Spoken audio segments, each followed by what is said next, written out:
Math के लिए Dharmendra sir का इस्तेमाल किया था और रीजनिंग के लिए पीयूष पारसी सर से पढ़ा हुआ था और इंग्लिश के लिए जयदीप सर से, और जीएस मैंने सेल्फ प्रिपेयर करी थी। मेरी 9th और 8-9 तक मेरी परसेंटेज 45-50 आती थी। मैं क्लास में सच में? मैं क्लास में मतलब सबसे लास्ट स्टूडेंट या सेकंड लास्ट में ही रहता था। मेरे साथ ग्वालियर रहता था। तो जब मैं एनडी की तैयारी कर रहा था तब वो एसएससी की तैयारी कर रहा था, फिर जब मैं यूपीएससी की तैयारी कर रहा था तब वो एसएससी की तैयारी कर रहा था, और जब मैं एसएससी की तैयारी कर रहा था तभी वो एसएससी की तैयारी कर रहा था। तो आज मेरा सिलेक्शन हो गया तब भी, और मुझे मतलब पर्सनली बहुत दुख होता है कि उसका सिलेक्शन नहीं हो पाया, जिनके लिए परमार सर को रेफर किया था। आज की डेट में सोशल मीडिया का एक बहुत बड़ा रोल हो रहा है। तो इसमें होता क्या है कि जब हम किसी को देखते हैं, जैसे कि कोई बंदा सीजन में सिलेक्ट हुआ तो हमारा मन चलता है कि हम भी सीजन की तैयारी करें। कोई हमने एक्टर देखा तो हमारा मन हुआ कि एक्टर बन ले हम। तो हमें कोई भी काम करना, आप स्पोर्ट में जाइए, फिल्म इंडस्ट्री में जाइए या सीजीएल में जाइए, किसी भी एग्जाम में जाते हैं तो आप अपनी इच्छा से जाइए, ना कि किसी को देखकर। मैं यूपीएससी के साथ साथ मैंने 2022 में मैंने सीजीएल की भी तैयारी स्टार्ट कर दी थी, और 2022 से लेकर 2024 तक लगभग मुझे 2 साल लगे एसएससी की तैयारी करने में। और 2024 में मैंने प्रथम प्रयास में जीएसटी इंस्पेक्टर के पद पर मैं चयनित हुआ। साथियों, स्वागत है आपका। ये है प्रेम सिंह राठौर। यह चंबल की भूमि से आने वाले इस नौजवान ने मात्र अपने प्रथम प्रयास में 21 वर्ष की उम्र में इन्होंने एसएससी सीजीएल जैसी बड़ी परीक्षा मात्र 21 वर्ष की उम्र में इन्होंने 2495 रैंक के साथ इन्होंने हमारी ना केवल चंबल भूमि का बल्कि पूरे भारतवर्ष का नाम रोशन किया है। आज हम आपको मिलवानी चाहते हैं प्रेम जी से। इन्होंने अपने प्रथम प्रयास में किया। तो हाँ प्रेम जी, आपने ये सफलता अपने प्रथम प्रयास में हासिल की है, तो आप इसका श्रेय सबसे पहले आप किसको देना चाहेंगे? जी आशु जी, बहुत बहुत धन्यवाद आपका। आपने मुझे इस मंच पर बोलने का मौका दिया। और जैसा कि मैं 2024 में सीजीएल के थ्रू जीएसटी के पद पर चयनित हुआ हूँ, तो इसका श्रेय मैं अपने माँ बाप और अपने दोस्तों को देना चाहूँगा, जिन्होंने मुझे हर समय हर पल सपोर्ट किया और मेरे प्रेपरेशन के दौरान मुझे हर तरीके से सपोर्ट किया। हाँ, तो प्रेम जी, इससे पहले भी आपने कई एग्जाम शायद दिए होंगे, या ये पहला एग्जाम था? क्या था, आप कुछ बताना हमारे दर्शकों को बताना चाहोगे? क्योंकि इतनी कम उम्र में आपने ये बड़ी सफलता प्राप्त की, तो आप कुछ बताना चाहोगे? अब बचपन से ही मेरा सपना था कि मैं ऑफिसर बनूँ। तो 10th के बाद मुझे एक एनडीए ऑप्शन मिला कि मैं बहुत कम उम्र में एज एन ऑफिसर सेलेक्ट हो सकता हूँ। तो मैंने एनडीए की तैयारी की, रिटन एग्जाम की। तो उसमें मैंने तैयारी के दौरान मैंने 5 बार रिटन एग्जाम क्वालिफाई करा, बट अनफॉर्चुनेटली मैं एसएसबी में रिकमेंडेड ना हो पाया। तो उसके बाद मैंने फर्स्ट ईयर के साथ मैंने यूपीएससी की प्रिपरेशन स्टार्ट करी थी, लेकिन यूपीएससी के साथ साथ मैंने 2022 में मैंने सीजीएल की भी तैयारी स्टार्ट कर दी थी, और 2022 से लेकर 2024 तक लगभग मुझे 2 साल लगे एसएससी की तैयारी करने में। और 2024 में मैंने प्रथम प्रयास में जीएसटी इंस्पेक्टर के पद पर मैं चयनित हुआ। हाँ, तो प्रेम जी, इस तैयारी के दौरान ऐसा हवा फैला दिया जाता है कि जैसे कि बहुत बड़ी प्रिपरेशन है, बहुत चीज़ों की ज़रूरत होती है, बहुत ज़्यादा पढ़ना पड़ता है। तो क्या सच्चाई है? आपने किन ऐसे सोर्स का यूज़ किया जिससे आप मात्र 21 वर्ष की उम्र में, जिस उम्र में बच्चे डायरेक्शन लेस होते हैं, उसमें आपने ऐसा क्या यूज़ किया कि आप इतने बड़ी पद पर चयन हुए? हमारे दर्शकों को आप बताना चाहोगे? जी, जैसा कि कई लोग बोलते हैं कि हुआ है या फिर बहुत बड़ी तैयारी ज़्यादा बड़ी नहीं है, लेकिन आपको समय देना पड़ेगा। कई लोग बोलते हैं 4 महीने में, 6 महीने में, तो ऐसा नहीं है। कम से कम आपको 1.5 से 2 साल लगते हैं इस प्रिपरेशन के दौरान, क्योंकि आपको फर्स्ट रिवीजन भी करना है, पहले सिलेबस कंप्लीट करना, तो उसको कम से कम 8 से 10 महीने लगते हैं, और 8 से 10 महीने आपको रिवीजन के लिए भी चाहिए। तो 1.5 से 2 साल लगती है प्रिपरेशन के दौरान। और मैं हर किसी को सलाह नहीं देना चाहूँगा कि हर कोई तैयारी करे। जो पूरे तरीके से आप 2 साल दे सकते हो बिना, आपको सोशल मीडिया को छोड़ना पड़ेगा, दोस्ती यारी को बहुत कम करना पड़ेगा, काफ़ी चीज़ों को छोड़ना पड़ेगा। अगर आप ये सब कर सकते हैं तो आप 2 साल आप दीजिए और आपका चयन हो जाएगा। हाँ, तो जैसा प्रेम जी के पूरी बात से हमने ये सेंस निकाला है कि दृढ़ शक्ति और लगन, प्रेम जी, ये 2 बहुत महत्वपूर्ण शक्ति है। ये कंसिस्टेंसी कि 2 साल तक लगातार उसी रूटीन को फॉलो करना। तो आपने सोर्स का किन का यूज़ किया, क्या आप हमारे दर्शकों को बताना चाहोगे? जैसे मैथ के लिए, इंग्लिश के लिए, जीके, रीजनिंग, 4 सब्जेक्ट होते हैं, हमने ऐसा क्या यूज़ किया इतनी कम उम्र में आपने इतनी बड़ी सफलता प्राप्त की? जी, तैयारी के दौरान अगर आप और टीचर ऑलमोस्ट सभी अच्छे होते हैं, पर इट डिपेंड्स कि आपकी टोन किस टीचर के साथ मैच कर रही है। ऑलमोस्ट सभी टीचर अच्छे हैं, तो आप कोई भी टीचर पकड़ लीजिए। कई लोग बोलते हैं कि हमें टीचर के ऊपर आँख मूंद के भरोसा नहीं करना चाहिए। मेरा मानना ये है कि आप पहले टीचर सेलेक्ट करिए, जो आपको उचित लगे। वो सब टीचर से पढ़ के देख लीजिए जो भी उचित लगे, लेकिन जो आपने सेलेक्ट कर लिए टीचर, उनके पीछे आँख मूंद के आप उनके पीछे पड़ जाइए। जो वो करा रहे हैं उसे आप करते जाइए। उसके अलावा 1 साल तक आप कहीं मत देखिए। मैंने मैथ के लिए धर्मेंद्र सर का इस्तेमाल किया था, और रीजनिंग के लिए पीयूष पारसी सर से पढ़ा हुआ था, और इंग्लिश के लिए जयदीप सर से, और जीएस मैंने सेल्फ प्रिपेयर करी थी। तो मैंने जब प्रिपरेशन स्टार्ट करी थी तो इन टीचर्स के क्लासेस ली थी सिर्फ, और उनके अलावा मैंने 1 साल तक किसी और टीचर का सिंगल वीडियो तक नहीं देखा था। तो सबसे महत्वपूर्ण यही है कि आप कम से कम सोर्स का इस्तेमाल करें। आपने एक टीचर डिसाइड किया, उसके अलावा किसी दूसरे टीचर की तरफ जाइए मत। तो अभी तक की वार्तालाप से दर्शकों ये समझ में आया है इनकी पूरी बातचीत से कि एक source multiple revision. Prem ji, यही शायद हमारा सार है एसएससी की, नहीं किसी भी एग्जाम का, अगर हमें क्रैक करना है तो एक सोर्स और मल्टीपल उसका रिवीजन। ठीक, तो मतलब आपने एनडीए भी दिया, एसएसबी उसके बाद दिया, उसके आपका ऐसा क्या मतलब एक लाइफ में टर्निंग पॉइंट रहता है, उससे पता पड़ता है कि हम इस फील्ड में जाना चाहेंगे, तो आपका ऐसा क्या टर्निंग पॉइंट रहा जैसे आप एसएससी सीजीएल की तरफ मुड़े एनडीए से? जी, तो एनडीए से मैं यूपीएससी की तरफ गया था और यूपीएससी से मैं सीजीएल की तरफ गया था। सबसे महत्वपूर्ण टर्निंग पॉइंट जो था, जैसा कि हम एक फार्मर बैकग्राउंड से बिलोंग करते हैं, तो हमारे पास ऑप्शंस ज़्यादा अवेलेबल नहीं रहते। तो मैंने एक ऐसा करियर चूज़ किया कि जिसमें हमारे पास ऑप्शंस काफ़ी रहे, जैसे कि हम सीजीएल की तैयारी के दौरान हमारे पास काफ़ी ऑप्शंस रहते हैं, जैसे कि सीपीयू भी दे सकते हैं, किसी स्टेट एसआई का एग्ज़ाम दे सकते हैं और भी रेलवे एग्ज़ाम दे सकते हैं। तो हमारे पास काफ़ी ऑप्शंस रहते हैं, इस वजह से मैंने एसएससी सीजीएल चूज़ किया मैंने। ओके, तो आप एक फैमिली सपोर्ट बहुत ज़रूरी होता है इस पूरे फील्ड में, क्योंकि बहुत सारी चीज़ें आती, 2 साल आप बता रहे हो कि आप मन लगा के लगे रहे बिल्कुल कंसिस्टेंसी से, तो उसमें बीच में एंजाइटी, डिप्रेशन और अलग अलग समस्याएं स्टूडेंट लाइफ में इस एज पे जो आपको 21-22 की उम्र में, वो भी हम बहुत फील करते हैं। तो ऐसा क्या था कि आपको हिला नहीं सका कोई भी एंजाइटी, डिप्रेशन, और ऐसा फैमिली सपोर्ट आप कितना उस फैमिली वालों को बताना चाहोगे, उनका सपोर्ट कितना था इतना? जी, तो जो एंजाइटी, डिप्रेशन जो सबसे ज़्यादा परेशान करते उन लोगों को करते हैं जो देख के जाते हैं। अगर मेरे अंदर टैलेंट नहीं है कि मैं पढ़ सकूं 12-15 घंटे लगातार कंसिस्टेंट के साथ, और मैं किसी और को देखकर मैं तैयारी स्टार्ट कर दी, तो मैं उसको कभी कंप्लीट कर ही नहीं पाऊंगा, मेरा मन ही नहीं लगेगा उसमें। तो हमें वो काम करना चाहिए जिसमें हम मन लगा सकें ज़्यादा से ज़्यादा समय तक। तो जो सबसे महत्वपूर्ण है कि आप जो भी काम करें अपनी इच्छा से करें, ना कि हम किसी को देख कर।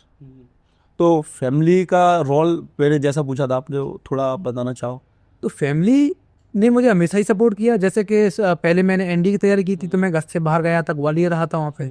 लगभग मैं 2019 में ग्वालियर गया था, तो मैंने 2-2.5 साल एनडीए की तैयारी की थी। तो एनडीए मैंने क्वालिफाई किया, उसके बाद मेरा नेवी डबल ए में सिलेक्शन हुआ था। तो मेरे घर वालों रिश्तेदारों ने बोला था कि ज्वाइन कर लो या फिर, तो लेकिन मुझे ऑफिसर बनना था, तो मैंने ज्वाइन नहीं किया।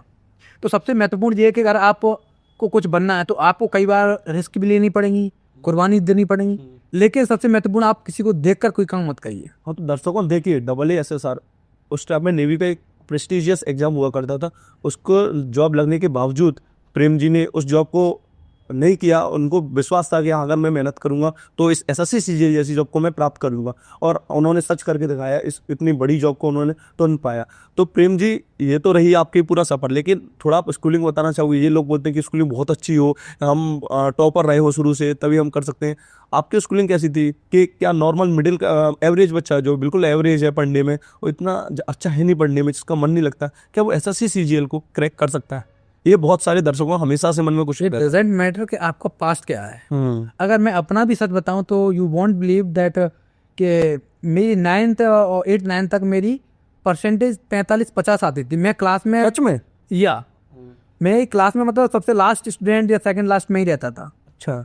तो बट एक मैटर करता है कि आपके अंदर डेडिकेशन क्या है, कोई काम करना है तो आप कर सकते हैं। इट डजेंट मैटर कि आपका पास्ट क्या है, आपका बैकग्राउंड क्या है।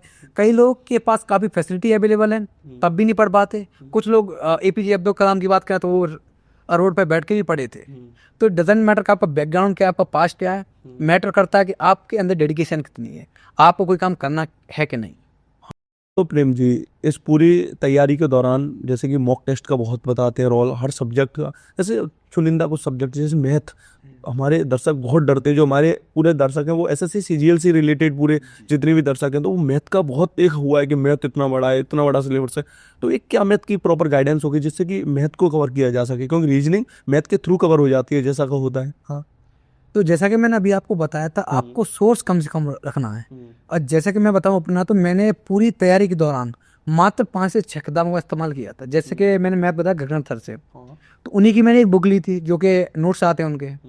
मैंने गगन सर के वीडियोस और बुक, इसके अलावा मैंने तीसरी चीज़ नहीं देखी। मैंने वो बुक में लगभग 8000 क्वेश्चन है, मैंने बुक कम से कम 8 से 10 बार लगाई थी वो बुक। अब 8000 क्वेश्चन आप 10 बार लगाते तो 80,000 प्लस क्वेश्चन हो गए।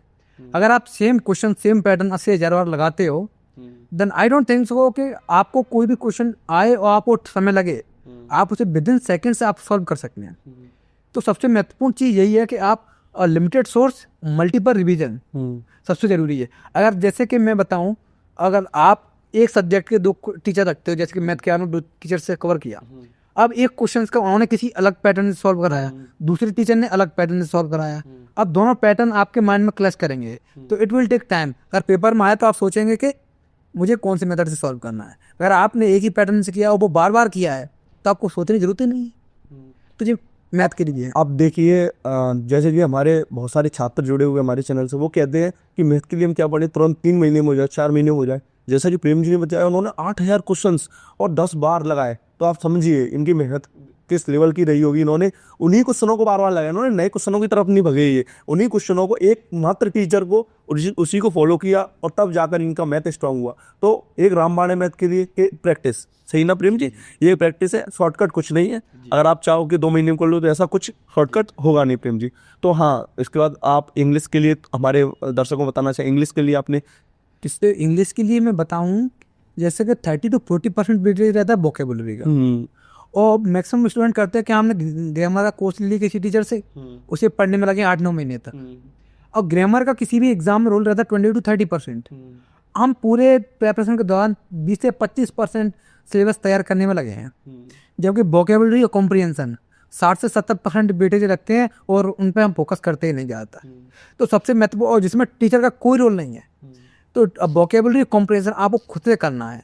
और जो सबसे महत्वपूर्ण है, तो आप ग्रामर को बहुत कम इम्पोर्टेंस दीजिए, उसके अलावा ग्रामर और वोकेबुलरी और कॉम्प्रिहेंशन पे मैक्सिमम फोकस करिए। और रही बात ग्रामर की, तो आप कहीं से भी जैसे कि 50 रूल 60 रूल कर लीजिए, वो सफिशिएंट है। ग्रामर एसएससी में इतना टफ आती नहीं है। अगर आप इस बार का पेपर देखें तो आप एक कोई 10th 11th क्लास का बच्चा भी पेपर बहुत मतलब 80 to 90% स्कोर कर सकता है, इतना सिंपल था। तो इनकी बात से ये समझ में आता है कि जैसे कि इंग्लिश अभी सिंपल आ रही है, तो आप मैथ पे फोकस करें। मैथ ठीक अच्छा आ रहा है, मतलब मैथ का लेवल भी आ रहा है एसएससी में, तो हम उन चीज़ों पे फोकस करें जो हमारी कमजोरी चीज़ें, जो हमारी कमजोर कड़ी हैं। क्या होता है ना प्रेम जी, बच्चे शायद मैं जैसा भाई हूँ, अपने पूरे चैनल में मेरे जुड़े हैं, और जैसा बात होती है तो वो लोग बोलते हैं कि हम नहीं कर पा रहे उन चीज़ों को, मतलब वो उसी चीज़ के जो उनको आता है उसी की चीज़ लगे। तो आप क्या कहना चाहोगे, कमजोर चीज़ों को कैसे दूर किया जाए? जैसे हमारा मैथ वीक है, इंग्लिश वीक है। देखिए, कमजोर चीज़ें, जो चीज़ आपको नहीं आती वो कमजोर है, जो आपको आ रही है वो सिंपल है। तो कमजोर चीज़ अगर आपको नहीं आ रही तो आपको बार बार रिवीजन करना है। जैसे कि आपको मैथ का कोई चैप्टर टफ लगा, तो आप 1 बार रिवीजन करिए, 2 बार करिए, 3 बार करिए, 4 बार करिए, 5 बार करिए, 10 बार करिए, जब तक करिए जब तक ना हो जाए।